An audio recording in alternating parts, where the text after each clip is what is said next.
و یا پاسخ اقدام ایران با ضربات کوبنده‌تر و پشیمان‌کننده روبرو Israel প্রস্তুত থাকো। Tehran থেকে এলো সরাসরি যুদ্ধের হুঁশিয়ারি। মধ্যপ্রাচ্যে যুদ্ধ শেষ হওয়ার আগেই কি বড় সংঘাত শুরু হচ্ছে? এবার সরাসরি মুখ খুলেছে ইরানের সর্বোচ্চ যৌথ সামরিক কমান্ড খাতাম আল আনবিয়া সেন্ট্রাল হেডকোয়ার্টার্স। তাদের দাবি, দক্ষিণ লেবাননে হামলা অব্যাহত রাখলে ইসরায়েলকে কঠিন সামরিক জবাব দেওয়া হবে।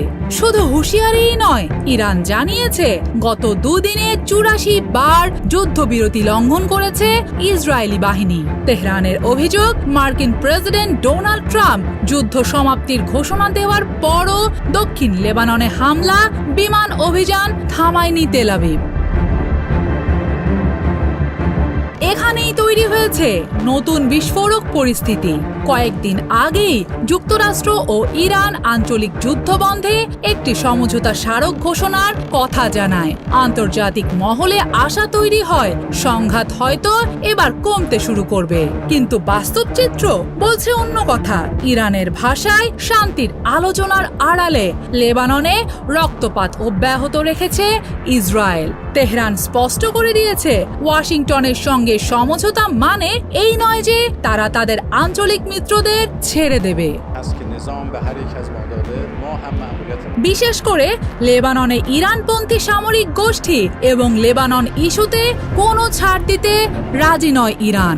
ইরানি কর্মকর্তাদের মতে, লেবাননে ইসরায়েলি হামলা বন্ধ হওয়াই সম্ভাব্য চুক্তির অন্যতম প্রধান শর্ত। কিন্তু ইসরায়েলি কর্মকর্তারা এরই মধ্যে ইঙ্গিত দিয়েছেন লেবাননে সামরিক অভিযান অব্যাহত থাকবে। প্রশ্ন উঠছে, তাহলে কি ওয়াশিংটন তেহরান সমঝোতা মাঠে নামার আগেই সংকটে পড়তে যাচ্ছে? মার্চের শুরু থেকে চলমান অভিযানে লেবাননে হাজার হাজার মানুষ হতাহত হয়েছে। নিজেদের ঘরবাড়ি ছেড়ে পালিয়েছে 10 লাখেরও বেশি মানুষ। এদিকে দক্ষিণ লেবাননের বিভিন্ন এলাকায় এখনো অবস্থান করছে ইসরায়েলি সেনাবাহিনী। কিছু এলাকা তারা বছরের পর বছর ধরে দখলে রেখেছে, আবার সাম্প্রতিক অভিযানে আরো ভেতরে প্রবেশ করেছে। এমন অবস্থায় তেহরানের অবস্থান শুধু একটি সতর্ক বার্তা নয়, পুরো অঞ্চলের জন্য একটি কৌশলগত সংকেত।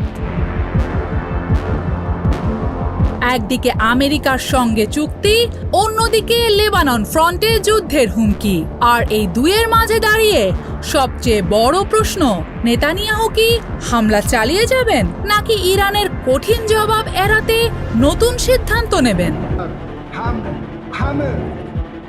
তেহরান শেষবারের মতো জানিয়ে দিয়েছে, দক্ষিণ লেবাননে হামলা বন্ধ করো, নইলে পরবর্তী অধ্যায় লিখবে ইরানের ক্ষেপণাস্ত্র আর সশস্ত্র বাহিনী।